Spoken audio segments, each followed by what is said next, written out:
Day walked into the old lawyer's office on a cold morning in Seoul. The building smelled like dust and old papers, and the elevator made strange noises as it climbed to the third floor. He did not want to be there, but the letter had been very clear. His grandmother Park Soon had left him something important in her will. The lawyer, Mr. Kim, was a thin man with gray hair and thick glasses. He looked at Day over a pile of documents and smiled sadly. "Your grandmother was a very special woman." He said she talked about you often in her final months, Day. Shifted in his uncomfortable chair and tried not to think about the funeral 3 months ago. Everyone had said Grandmother Soon was getting crazy in her old age. She would sit by her window and tell wild stories about flying between the stars and meeting strange creatures with blue skin and 6 arms. The family doctors said it was normal for old people to make up stories when their minds started to fail, but now Mr. Kim was pulling out papers that made no sense. There were ownership documents for something called the Eternal Phoenix and a warehouse receipt for a storage facility outside the city. There was also a thick envelope sealed with red wax that felt warm to the touch. Your grandmother left specific instructions, Mr. Kim explained. She said you should go to the warehouse alone and that you should not tell anyone else about what you find there. She also said to give you this. He handed Day an old metal key that looked like it was made from some kind of silver but felt much heavier than it should. The key had strange symbols carved into it that seemed to move when Day was not looking directly at them. "This is crazy," Day said out loud. His grandmother had been a retired school teacher who lived in a small apartment and grew tomatoes on her balcony. She had never owned anything more valuable than her old television.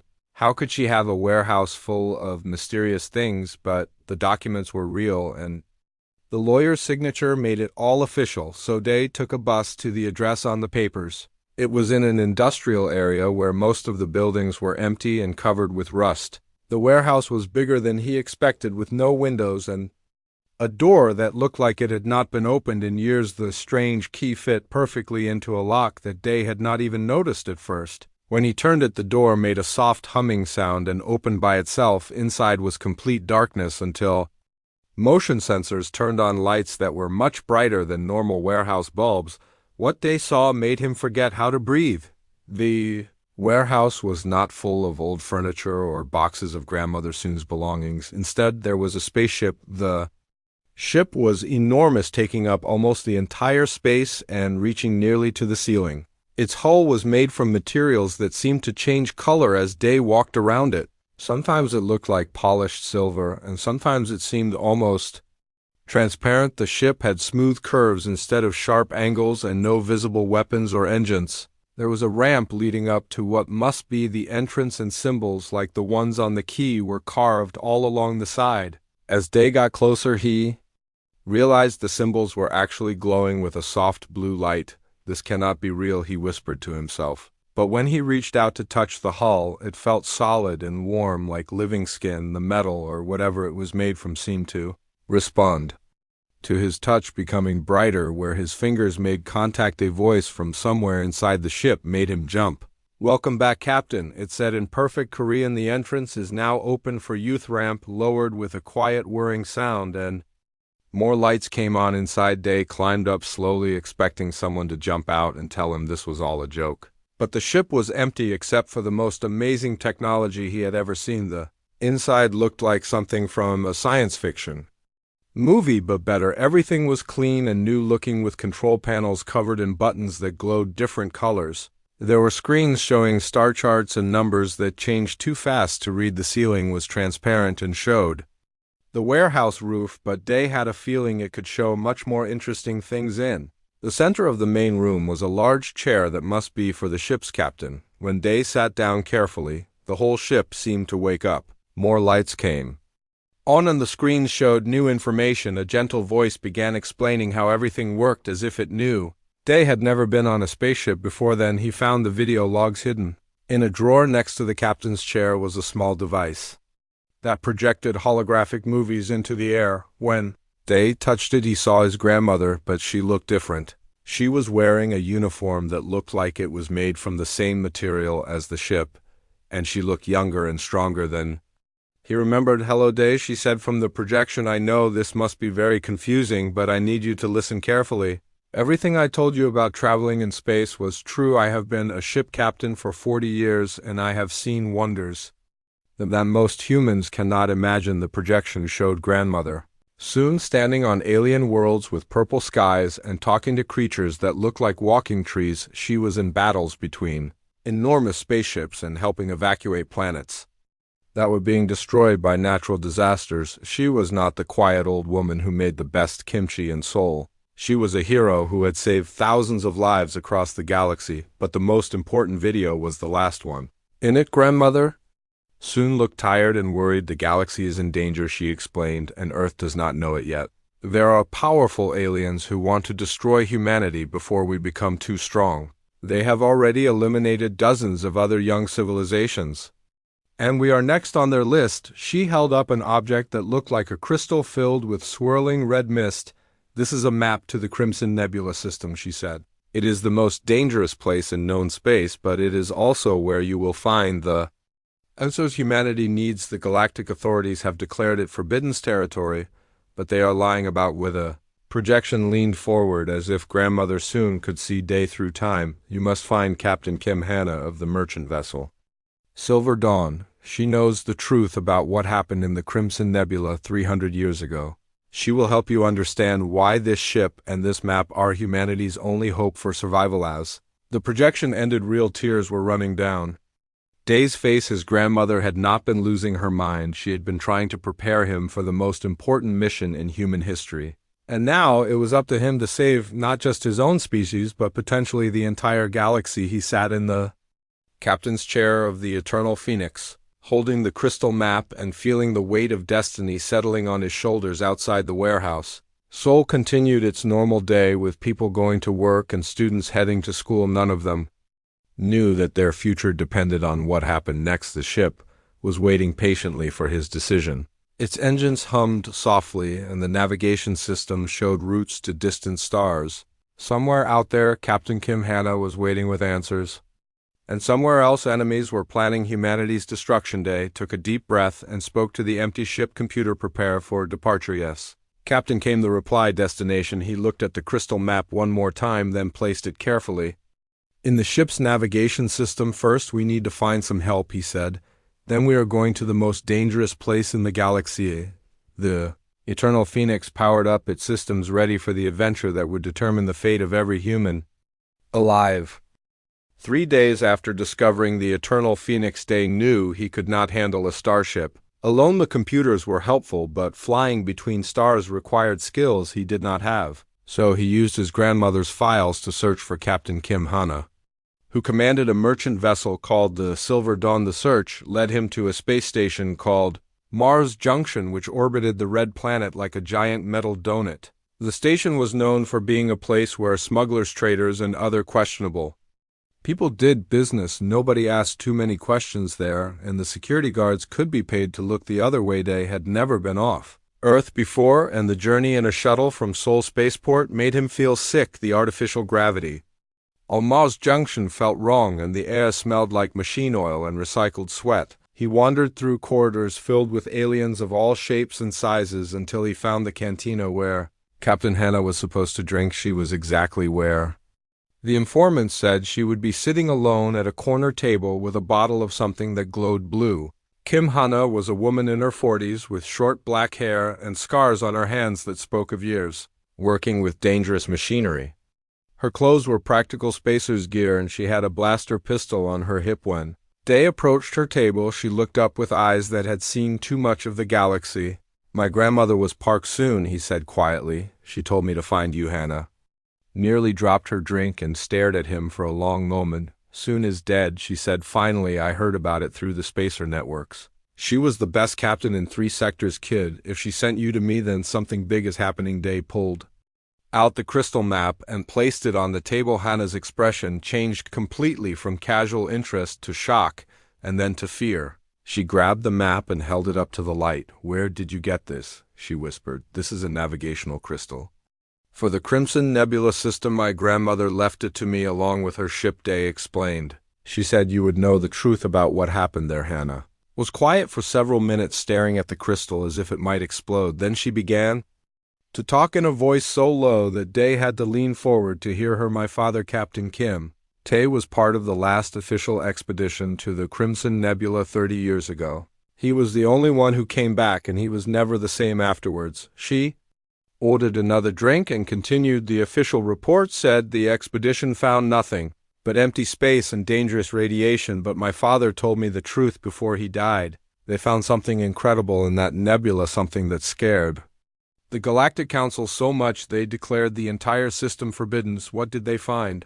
Day asked. Advanced technology from a civilization that was supposed to be extinct. Hannah replied, the kind of technology that could change the balance of power in the galaxy. My father said the council was terrified that younger species like humans might find it and become too powerful to control. Hannah agreed to help, but only after examining the Eternal Phoenix. She was amazed by the ship's advanced systems and confirmed what Day had suspected. The ship was built using technology that was far beyond anything humans should possess. Your grandmother was involved in something much bigger than simple space trading, she told him. Together they began recruiting a crew from the station's population of misfits and outcasts. Their first recruit was Park Jin, a young engineer who could fix anything with spare parts and determination. Jin had been blacklisted from regular spacer jobs because he asked too many questions about why certain technologies were restricted by the Galactic Council. The weapons specialist they found was Cho Myra, a former military officer who had resigned her commission rather than follow orders to abandon human colonies under attack. Myra was bitter about the way Earth government treated its outer settlements, but she still believed in protecting innocent people. Their final crew member was Dr. Young Soo, a brilliant scientist who had been exiled from the academic community for publishing papers about alien technology that the authorities claimed did not exist. Sue jumped at the chance to study the Eternal Phoenix and its mysterious systems. As they prepared the ship for departure, strange things began happening. Representatives from the Galactic Council arrived at Mars Junction asking questions about Day and his ship. They offered bribes for information and made threats when that did not work. A council diplomat named Vel Tyran, who looked like a tall, thin human with silver skin, confronted Day directly in the station's main corridor. The Crimson Nebula system is quarantined for good reason, he said in a voice like cold metal. Humanity is not ready for what lies there. Your species is too young and too aggressive to handle such knowledge. When Day refused to abandon his mission, Veltaran became more direct. We have eliminated other civilizations that became too curious about things they did not understand. Do not force us to add humanity to that list, but the threats only convinced Day that his grandmother had been right. The council was hiding something important in the Crimson Nebula, and they were willing to commit genocide to keep it secret. That night he gathered his crew and told them everything he had learned. Jin was excited about the possibility of discovering new technology. Myra wanted to strike back at the authorities who had betrayed human colonies. Sue was fascinated by the scientific possibilities, and Hannah seemed relieved to finally have a chance to learn the truth about what had happened to her father. They launched from Mars Junction before dawn using false departure codes that Hannah had obtained through her smuggling contacts.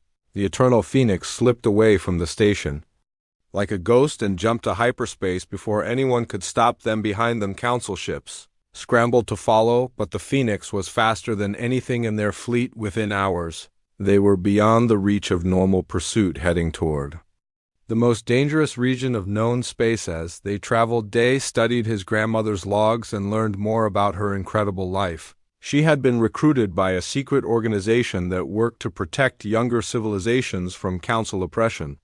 For 40 years, she had fought a hidden war trying to prepare humanity for the day when they would have to stand up for themselves. Now that day had arrived, and everything depended on what they would find in the Crimson Nebula. Jin worked to understand the ship's advanced systems, while Myra prepared weapons that seemed to operate on principles unknown to human science. Sue analyzed energy readings that grew stronger as they approached their destination. Hannah piloted the ship through hyperspace, following coordinates that her father had hidden in his personal effects before he died. She had spent years trying to work up the courage to make this journey herself, but had never been able to find a ship capable of surviving whatever waited in the nebula. Now, With the Eternal Phoenix and its mysterious technology, they had a chance to uncover the truth, but as they drew closer to their destination, all of them wondered if they would survive long enough to use whatever knowledge they might find. The galaxy held its breath as 5 humans raced toward a secret that could change everything. The Council was mobilizing every available ship to stop them, but the Phoenix was already too far away to catch. Soon they would learn why the Crimson Nebula was really forbidden, and why the fate of every human alive depended on what happened next. The journey to the Crimson Nebula took 2 weeks through hyperspace, but strange things began happening long before they reached their destination. On the 3rd day, Jin noticed that the ship's power output was increasing without any changes to the engine settings. The readings showed efficiency improvements that should have been impossible. Dr. Su ran tests on the ship's hull and found that new materials were growing over the original structure like a living skin. The additions were made from substances that did not appear in any known periodic table. When he tried to take samples for analysis, his instruments simply passed through the material as if it was not there. Myra discovered that weapon systems were activating on their own.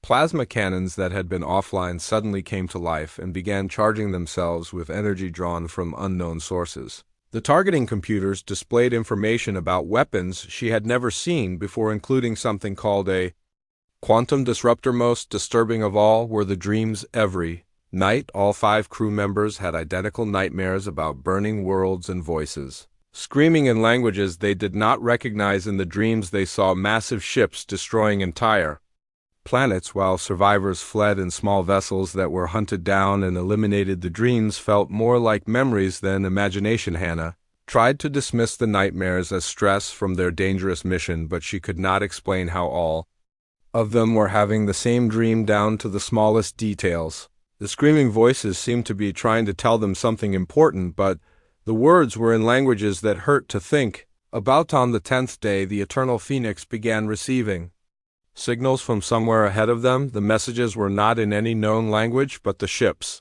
computer somehow understood them and provided translations. They were warnings telling travelers to turn back and forget what they had seen. Jin worked frantically to trace the source of the signals, but his instruments showed impossible readings. The messages were coming from everywhere and nowhere, as if space itself was trying to communicate with them. When he tried to respond, the signals stopped completely, leaving only empty silence. As they approached the nebula boundary, the ship's sensors detected massive objects floating in the crimson gas clouds. At first they looked like asteroids, but closer examination revealed artificial structures built on a scale that dwarfed anything humans had ever constructed. Some of the objects were larger than Earth Moon. The structures were not ruins, as the official reports had claimed. They pulsed with energy that made all the ship's systems react.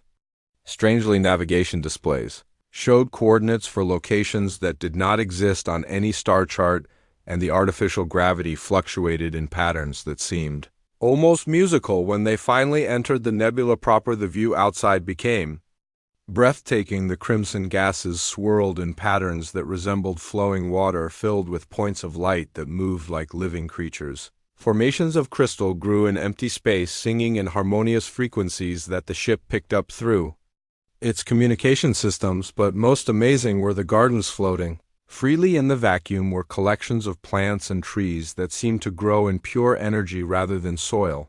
The vegetation glowed with soft rainbow colors and moved in response to the crew's thoughts and emotions. When Sue felt excited about discovering something new, flowers nearby bloomed brighter. When Myra felt tense about potential dangers, thorns appeared on previously harmless vines. The ship passed through fields of these impossible gardens while the crew stared in wonder through the viewports. Everything they had been taught about what was possible in space was being challenged. The nebula was not a place of death and destruction. It was more alive than any planet they had ever seen. On the 12th day, they detected other ships. The vessels were sleek and beautiful, with hulls that seemed to be made from the same crystal formations they had seen growing in space. They moved without visible engines and left no energy signatures that normal sensors could detect. The ships kept pace with the Phoenix, but maintained a respectful distance. Myra wanted to raise shields and prepare for battle, but they felt instinctively that these mysterious vessels were Not hostile, the way they moved suggested curiosity rather than aggression. They were being escorted rather than hunted. The escort ships led them deeper into the nebula toward its heart, where the energy readings became so intense that normal instruments could not function. Only the Phoenix advanced systems remained operational, seeming to understand this environment in ways that human technology should not have been capable. Uvjin spent hours studying the sensor readings and made a disturbing discovery.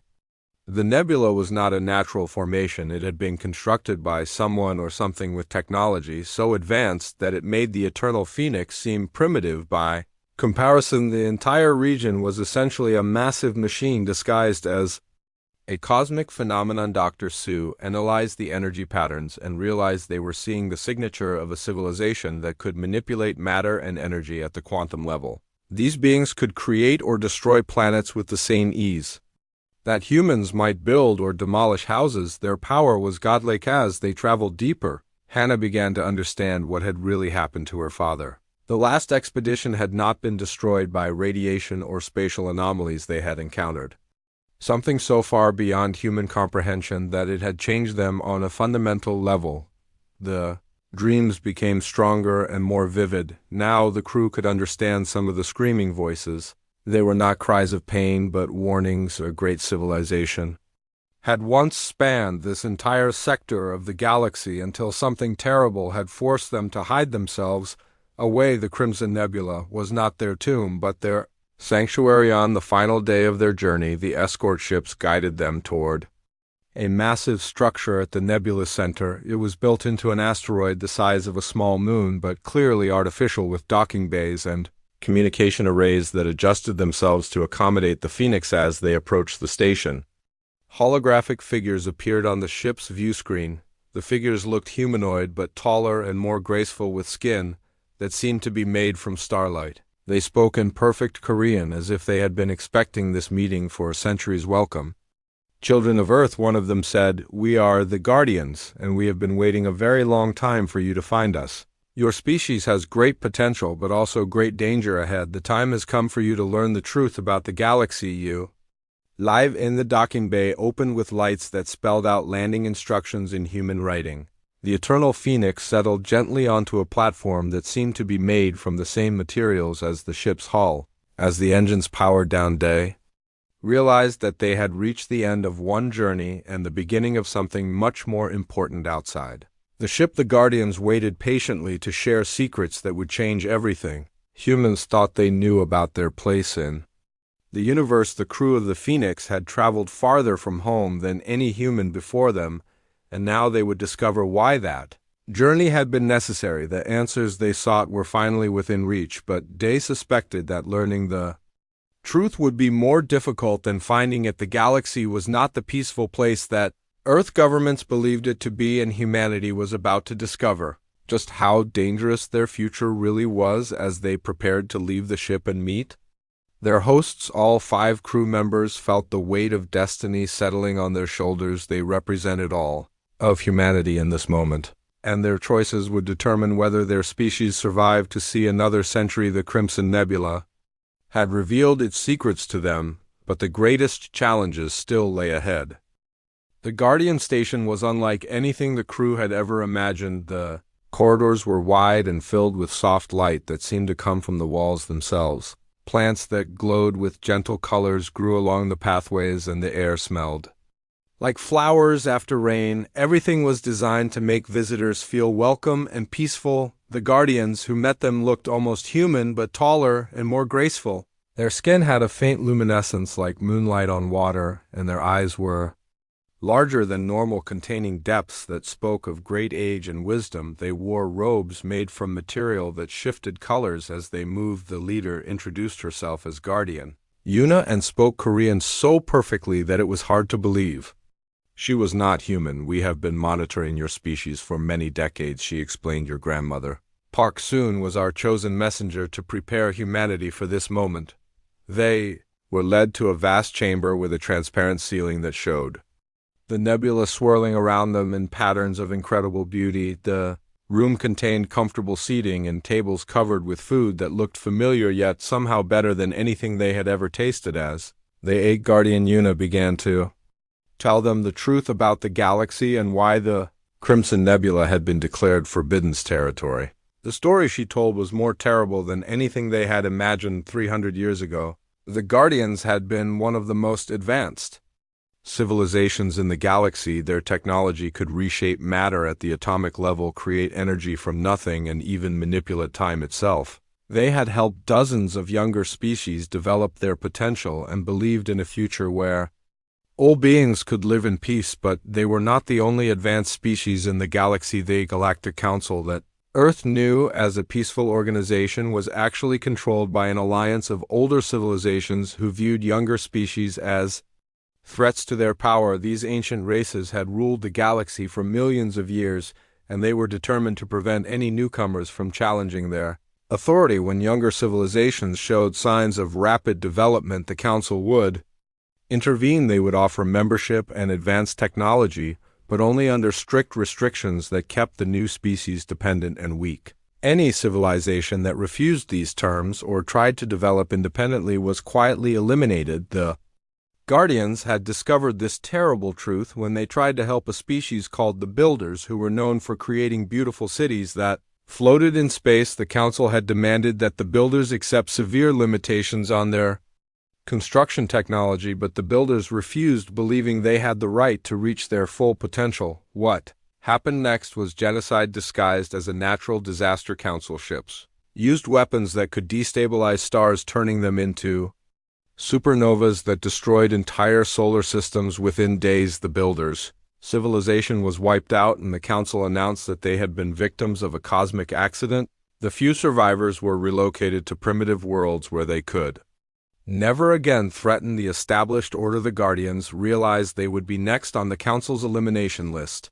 Their technology was advancing too quickly, and their philosophy of helping younger species was seen as dangerous to the established hierarchy. Rather than wait to be destroyed, they made a desperate decision. Using their most advanced technology, they faked their own extinction. The Guardians created the Crimson Nebula as a hiding place, using quantum manipulation to make it appear dangerous and lifeless to outside observers. They constructed massive holographic projections that made their star system seem to have been destroyed by some terrible catastrophe. The Council believed they were dead and stopped hunting them for 3 centuries. The Guardians had lived in secret, watching as the Council eliminated species after species that showed too much promise. They had saved what survivors they could, but were not strong enough to challenge the Council directly. They needed allies, and they had been searching for the right species to partner with. That species was humanity. Guardian Una explained why humans were special. Unlike most civilizations, humans had developed on a world where survival required constant struggle and adaptation. This had given them qualities that were rare in the galaxy: resilience, creativity, and most importantly, the ability to unite diverse groups against common enemies. The Council had noticed humanity's potential and was already making plans for their elimination. Earth governments were being offered membership in the Galactic Council along with impressive technology, but the hidden price would be the end of human independence. Within 50 years, humanity would be reduced to a client species serving Council interests, unless something changed the pattern. The Guardians had chosen Park Soon as their agent because she had the courage to operate in dangerous territory and the wisdom to prepare her grandson for this moment. The Eternal Phoenix was not just a ship, but a repository of Guardian technology designed specifically for the coming conflict. Dr. Sue was amazed as the Guardians showed him their laboratories and explained how their technology worked. They could create materials stronger than neutron star matter and energy sources that drew power from the fabric of space itself. Their medical technology could repair any injury and even reverse aging, but the most impressive technology was their ability to enhance other species without changing their essential nature. The Guardians could give humans access to advanced capabilities while allowing them to remain fully human. This was the opposite of what the Council did, which was to suppress development. To maintain control, Jen learned how to integrate Guardian technology with human engineering, creating hybrid systems that combined the best of both approaches. The ships he could build would be faster and more powerful than anything in the Council fleet, but they would still be recognizably human in design, and Operation Myra discovered that Guardian weapons were designed to disable rather than destroy.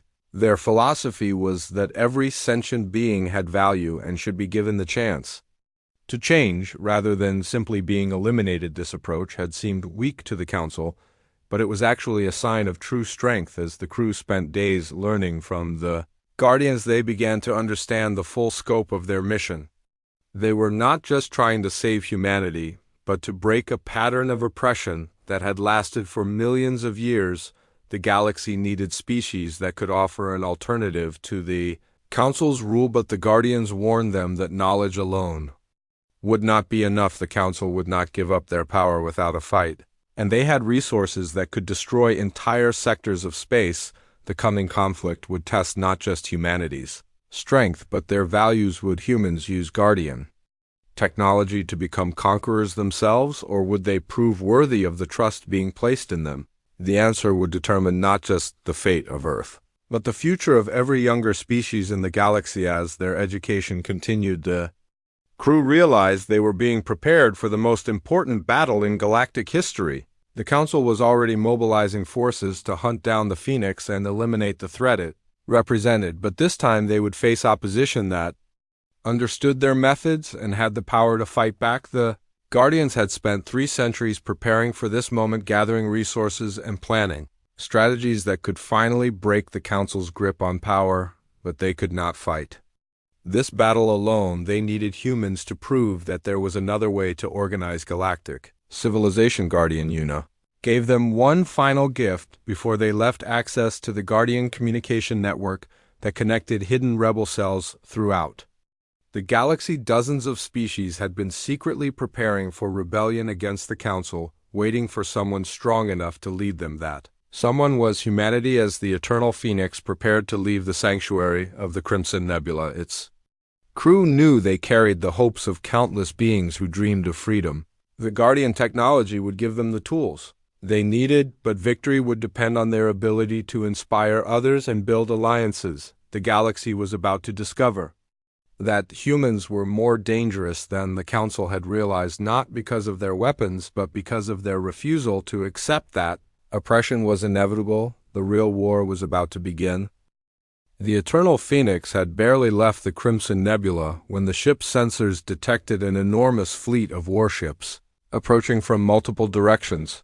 The Galactic Council had tracked them down and brought everything they had. Admiral Veltaran commanded over 200 vessels, including massive dreadnoughts that could crack planets in half. Jin studied the sensor readings and felt his heart sink. The Council fleet represented the combined military might of dozens of advanced civilizations.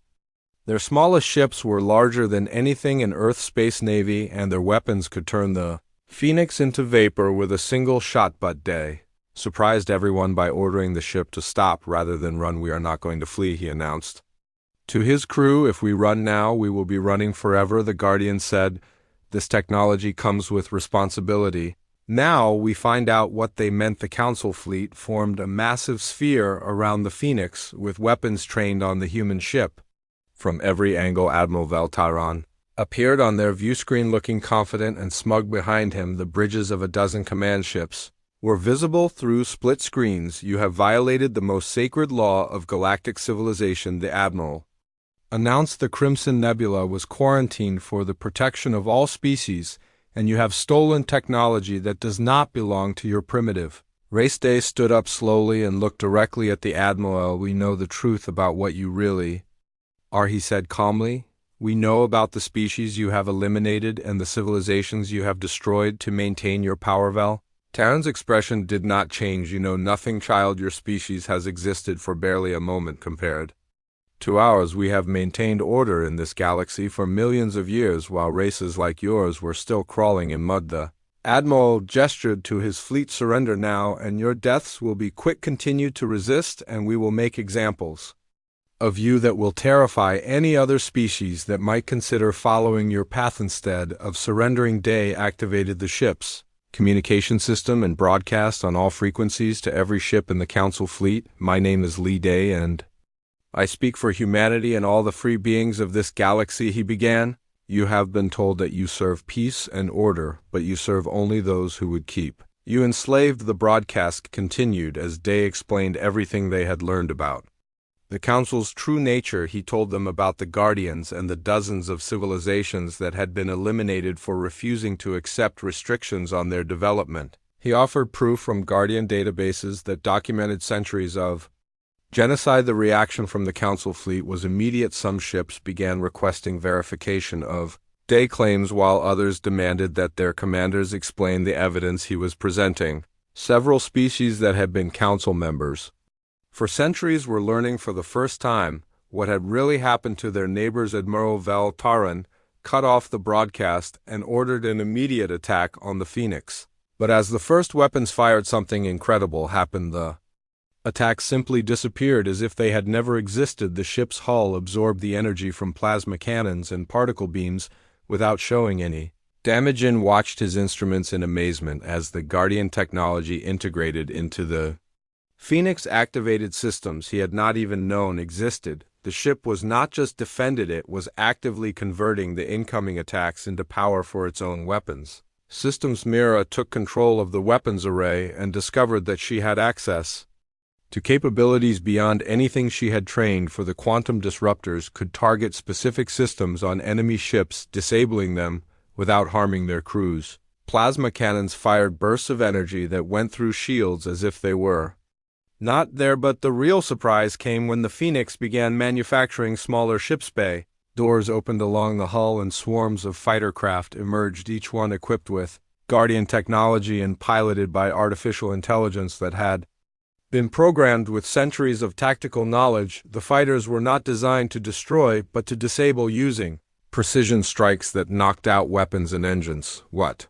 followed was the most one-sided space battle in galactic history, but not in the way anyone expected. Instead of obliterating the Council fleet, the Phoenix and its fighters systematically disabled every ship while leaving their crews completely unharmed. Jin used Guardian engineering techniques to turn the enemy's own technology against them. Computer viruses spread through the Council fleet, causing navigation systems to shut down and weapons to refuse orders. Communications arrays were reprogrammed to broadcast the truth about Council crimes to every planet in nearby systems. Within 3 hours, the entire Council fleet was helpless, floating dead in space, with life support intact but all other systems offline. The crews were uninjured, but their ships were completely neutralized. They had expected to face primitive humans with stolen technology. Instead, they had encountered something that made their advanced weapons seem like toys. But the real test of humanity's worthiness came next. Admiral Valtaran contacted the Phoenix, expecting to negotiate the terms of his surrender, or perhaps to be executed as an example to other Council leaders. Instead, Day shocked him by ordering medical aid sent to any damaged ships and offering safe passage home to any crew that wanted to leave. You could destroy us all, Valtaran said in confusion. Why do you show mercy to enemies who came here to eliminate your entire species? Because that is not who we are. Day replied, we fight to protect life, not to destroy it. You came here believing that might makes right. But you were wrong. Strength without compassion is just another form of weakness. The Phoenix used its advanced manufacturing systems to repair damage to Council ships and even provided supplies to vessels that were running low on food or medical equipment. Myra organized rescue operations that saved hundreds of crew members whose ships had been accidentally damaged during the battle. The sight of humans risking their lives to save former enemies had an immediate impact throughout the Council fleet. Many species had joined the Council, believing it represented the best hope for galactic peace. They had never seen members of a conquered race show such concern for their attackers. Dr. Su worked with Guardian medical technology to treat injured Council personnel, including several officers who had been severely hurt when their ships were disabled. The sight of a human doctor using advanced alien technology to save the lives of those who had come to kill him convinced many that everything they had believed about the Council was wrong. Within hours, species that had been Council members for centuries began announcing their withdrawal from the organization. The battle had not just defeated the Council fleet, it had revealed their true nature to their own people. The alliance that had ruled the galaxy for millions of years was falling apart. The most important moment came when Veltyron himself requested permission to come aboard the Phoenix he arrived expecting. To be imprisoned or executed, instead they treated him as an honored guest and showed him the Guardian records of the Council crimes. For the first time the Admiral saw proof of what his government had really been doing, the civilizations they had eliminated, and the lies they had told to justify genocide his own species. The Altarians had been told that humans were a dangerous plague that threatened all intelligent life. Now he saw that humans were actually the galaxy's best hope for breaking free from the cycle of oppression that had lasted for eons. Day offered him a choice: join the new alliance they were building or return home with the truth about what had really happened. Veltyron chose to stay. As news of the battle spread throughout the galaxy, the response was immediate and overwhelming. Dozens of civilizations that had been secretly preparing for rebellion against the Council announced their support for humanity. The Guardian communication network carried messages of hope to species that had given up dreaming of freedom. The Council government on the capital world of Nexus Prime tried to maintain control by claiming that the reports from the battle were false, but too many of their own people had witnessed the truth directly. Their authority collapsed within days as member worlds declared independence. Jin found himself appointed as the chief engineer of a growing rebel fleet as ships from dozens of species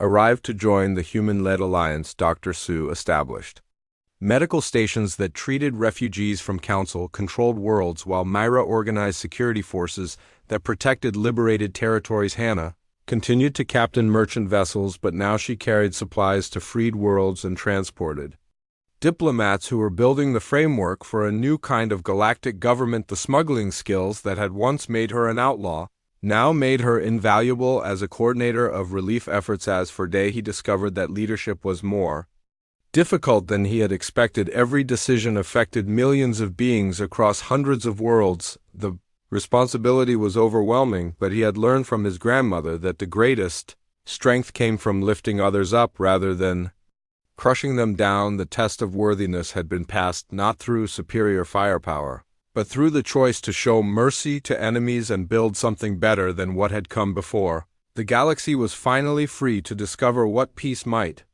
look like when it was not enforced at the point of a gun, but the real work was just beginning.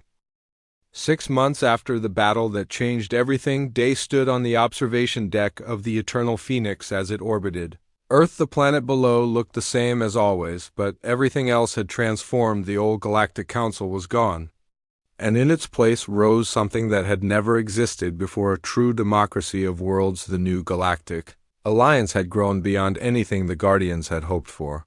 Over 300 species had joined willingly, bringing their unique talents and perspectives to build a civilization based on cooperation rather than domination. The headquarters was established on Earth not because humans demanded it, but because other species recognized their gift for bringing different groups together.